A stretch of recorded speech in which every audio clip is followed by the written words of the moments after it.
Hello everyone, thank God it's Friday. Now this is FCT Brief.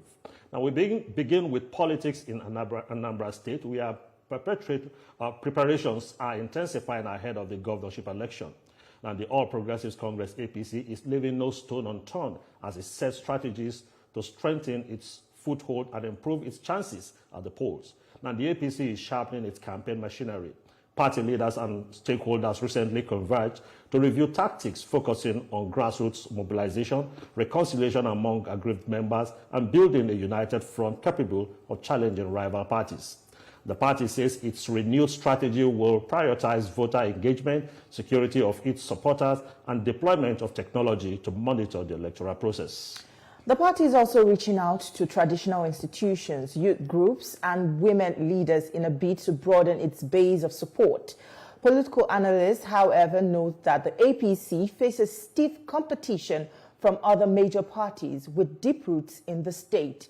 They stress that building trust among the electorate will be key to the party's success. As campaigns gather momentum, all eyes remain on Anambra, where political dynamics are shifting ahead of the crucial polls. Chido Obidiegu is the Director, Media and Communications, Ikukwoma APC campaign, and he joins us live in the studio this morning. It's good to have you, Mr. Obidiegu. Nice to have you here. I'm delighted to be here. Yeah. Well, let's begin. The Anambra by-elections felt like a dress rehearsal ahead of the governorship race. Yet APC showed a weak outing.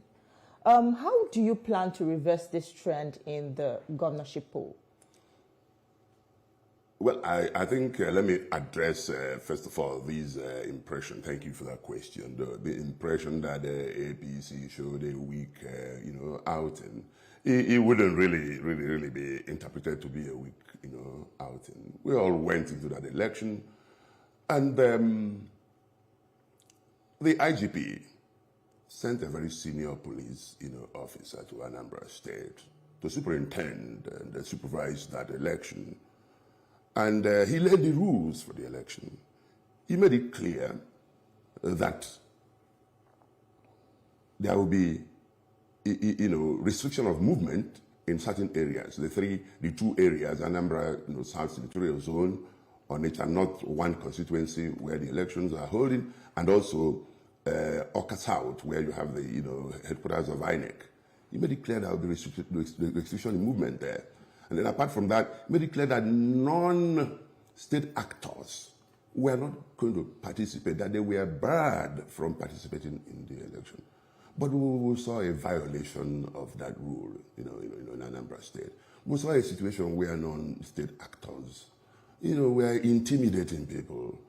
They were more or less collaborating with our Progressive Grand Alliance, intimidating people, arresting, people who would not do their bidding, to the extent that even you have a senatorial candidate, APC senatorial candidate, he was besieged at his home in Orifite. He couldn't even exercise his civic responsibility of voting for himself. Okay? And then you had a situation where the deputy governor of Anambra State, who hails from Anambra Central, had to travel over 30 kilometers to Osumeni, which is the homestead of the APC governorship candidate. And he went there with a retinue of non-state actors, in about 30 vehicles, all of them armed with AK-47 and pump-action guns. And they went there clearly to influence the election. So at the end of the day, we even had a situation where election was not even over. Results were being collated, and then the result was, announced. So that is not a picture of, our status in Anambra State. If that election was allowed to go freely, unfairly, there's no way we would have had that outing. And we're already raising issues about that, and we're insisting that. So if you're saying all this, if these challenges abound, how do you now hope to overcome them in the coming election? Yes, and we are strategizing. We are looking at. We have learned our lessons. Okay.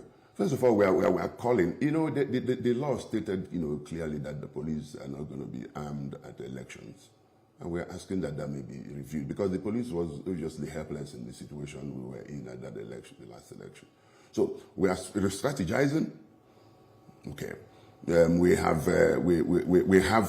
candidates that have what it takes, to deliver, victory for APC in that election.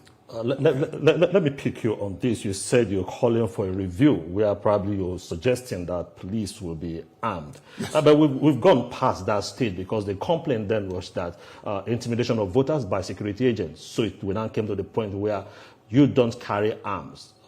Those who carry arms. Yeah. In that case, we have to ensure that when we say that non-state... So have you lodged this complaint? Have you lodged this complaint with appropriate authorities? Yes, it's been done. The impression you have yes, about it's been done. Okay. It's been done. That's in fact the first thing that was done.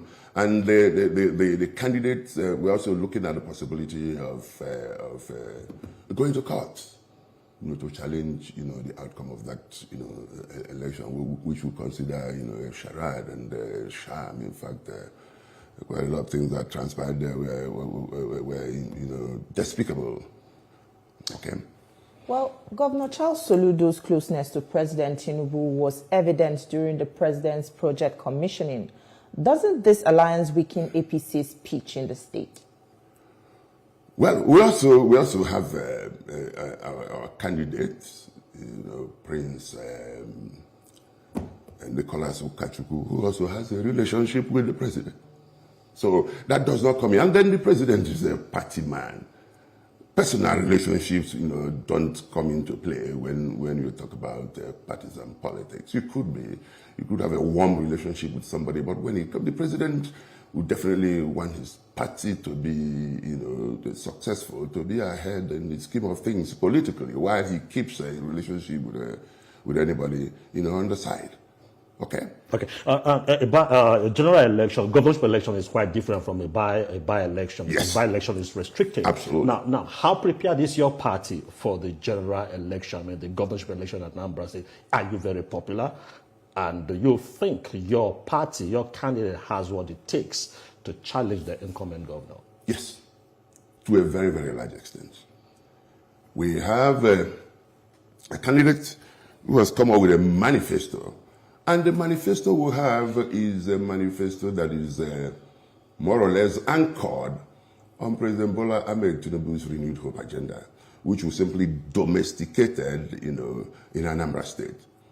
For us, Mr. President, President Bola Ahmed Tinubu, GCFR, is, he made some bold, moves ab initio, took certain decisions that to some extent were affecting Nigerians who were complaining. But now we are beginning to see the effect of that. You can see there's an improvement on the country's GDP. Our debt burden has been reduced. The student loan is also, it is executing policies that are affecting the people directly. And a number of people, are also benefiting from that. So that gives us an advantage. That gives APC an advantage in Anambra State. Okay, now domesticating that in Anambra State, we are looking at interrogating what the government of Anambra State of today is not getting right, which the people of Anambra State are already complaining about. And we intend to give them what they are asking for.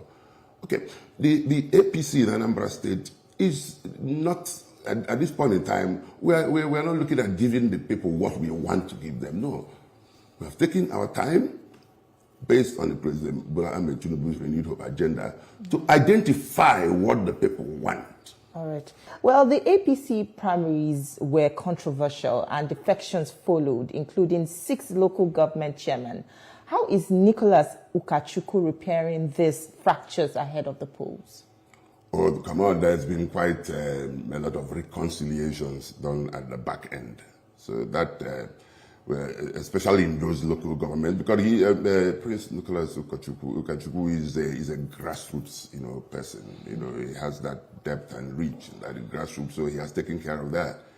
Be sure that's nothing to worry about. We are at home at the grassroots. We have about 130-something support groups in all the local government, spread in all the local governments in Anambra State. So that has been taken care of. That's nothing to worry about. Are you sure about that? Yes.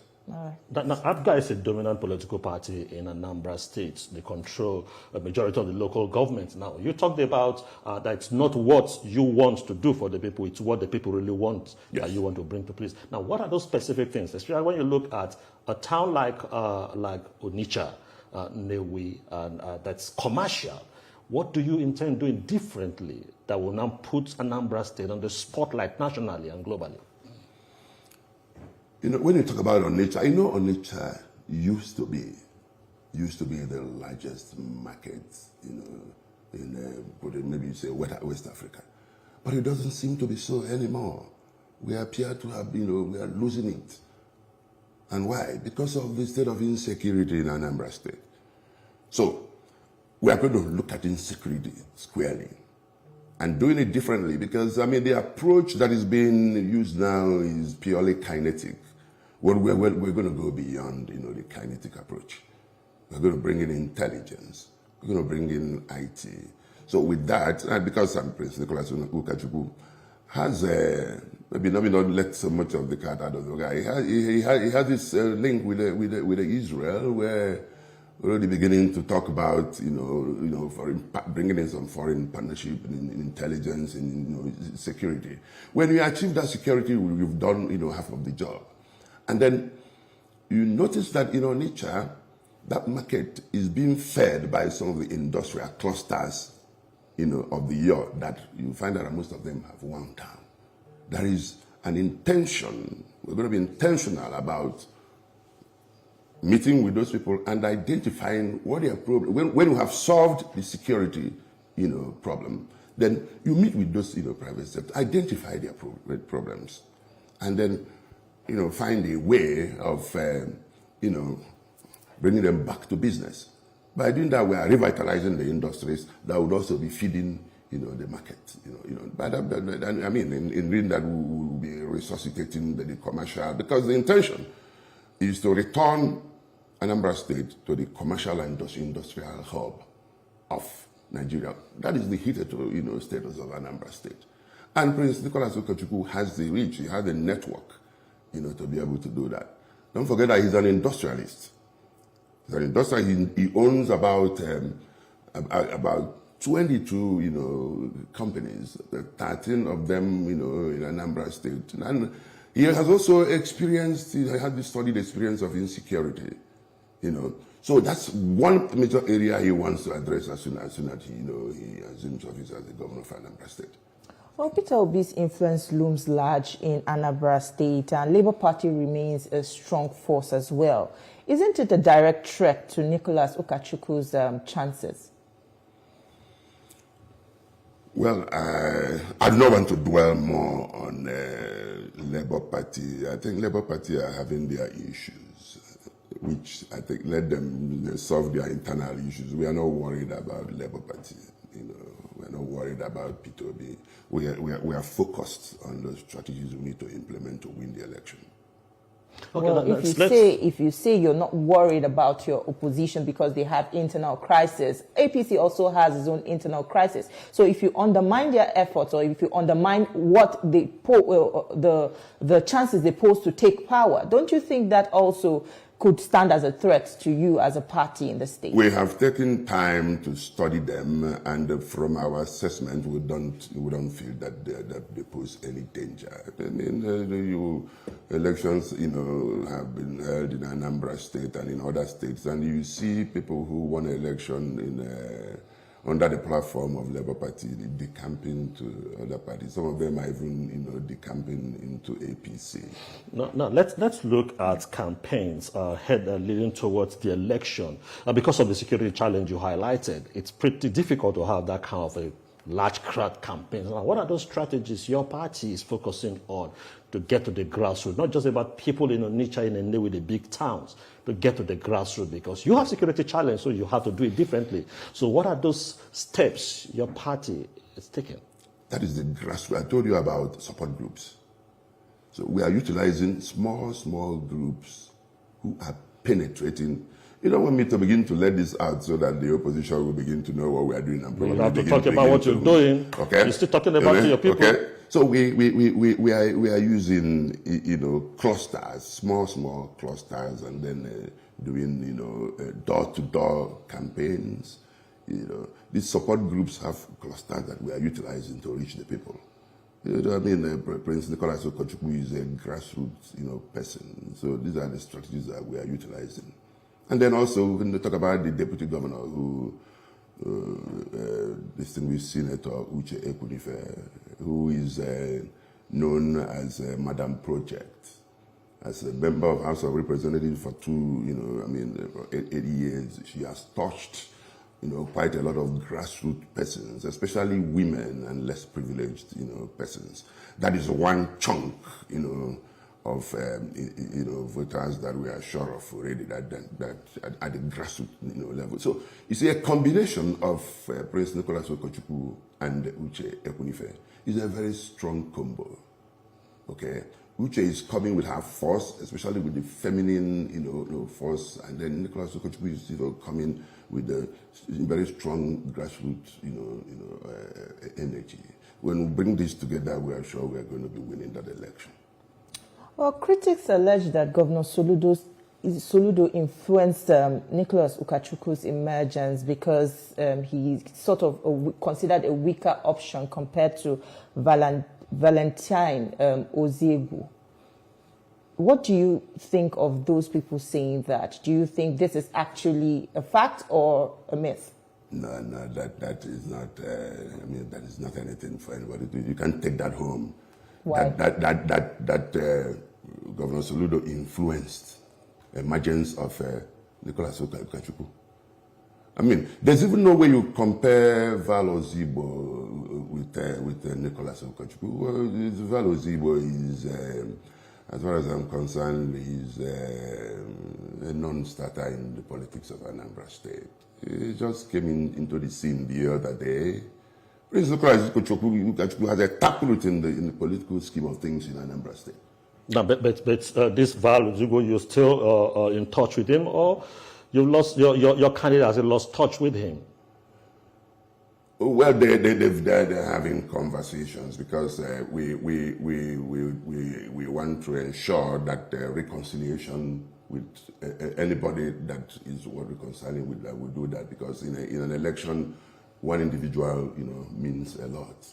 Okay, let's go back to this issue of the romance of the APGA candidate, the incumbent governor, with the president. He has openly endorsed the president, and in some quarters it's been suggested that it's a tactical way for him to tell Anambrians that, look, especially the APC faithful, that, look, I'm supporting the president, so I'm getting support from the president. Don't you think it might in a way affect the performance of a candidate amongst the APC circle? Well, that is the hypocrisy of the entire thing. You know, APGA people are saying that progressives are working together. Progressives are working together. When you go to Abuja, you become progressive. But when you come to Anambra State, you begin to, you know, pillory Mr. President. It wouldn't work. We are the progressives, or Progressive Congress. We are the ones, you know. And the president, like I said, people know that they're just playing to the gallery. Anambra people know that they're playing to the gallery. We are the real progressive APC. Okay? You can eat your cake and have it. That is deceit. You cannot keep if you're, and you know, in reasonable, you know, climes, that should be deemed as political harakiri. You are in one party and you are. But by the way, the president did not endorse Soludo. Anambra State has a problem of political apathy. The turnout is usually low during elections. How are you mobilizing to ensure that, you know, the election turns out in your favor? You know, when we talk about this apathy, it all goes to also speak to the state of insecurity. And then a situation also where people, to a very large extent, are beginning to lose faith and confidence in government. Okay. But we are now beginning to mobilize people to reassure them that we are coming with something different. In a situation where we have an Anambra state where we have preponderantly agrarian, population, and agriculture in Anambra state today is suffering. And it's a major strength, it's a major area that we want to strengthen. Okay? We'll have ABGA sharing seedlings, palm seedlings and coconut seedlings, and that is all you want to offer the people in agriculture. We have Prince Nicholas Ukachukwu has a major strength in agriculture, and he has, there's this, the international clout that he has that would, reinvent and reinvigorate agriculture in Anambra State. Okay, let's look at the inclusion of women. I have a follow-up to that question, because you said you're bringing something different. And, yes, before elections, parties make a lot of promises, promising something different. It's not the first time we're hearing stuff like this. What is the APC bringing different to the table exactly that will differentiate it from other parties and make it, a more viable party that a lot of, that will win the Anambran people to your side?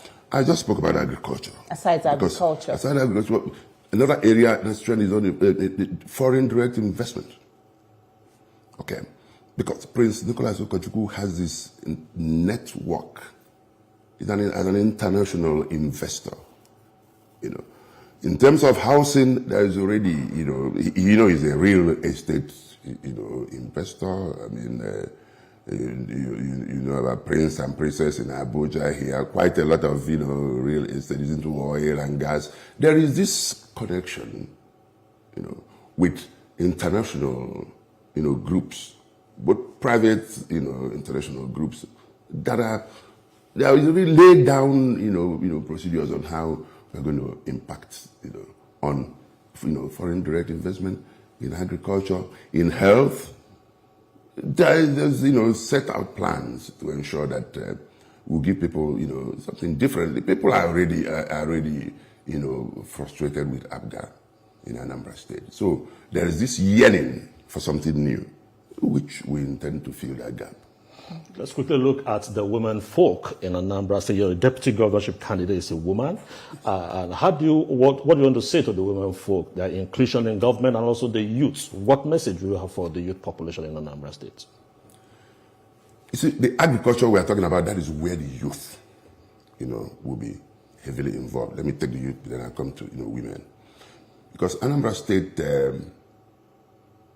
you have our forests. Quite measure of our forest occupied by some non-state actors, known and unknown government. We are going to move into those forests and clear those forests and set up farm settlements where the youth will be gainfully, employed and engaged. That's one major aspect of the youth, because we have, what they call one youth, two skills, ongoing now, but that is neither here nor there. So we want to engage the youth meaningfully, and what they're going to be producing would also be, helping in the society. Of course, that of women is already a given, because distinguished Senator Uche Okunife has a large followership of women in Anambra State, which she has nourished and nurtured over the years. I don't think there is any female politician in Anambra State that can boast of the followership distinguished Senator Uche Okunife has built, among the feminine, gender in Anambra State. That is one block that we have that we are very, very, very sure of. Well, we'll definitely look forward to your outing in the election. Unfortunately, we'll run out of time, but we must say thank you for your contributions on the program. Thank you so much for your time. It's a pleasure to be here. Thank you very much. Thank you for being a part of our conversation. We'll now hand you over to our Lagos studio, where Ibrahim and the rest of the team are standing by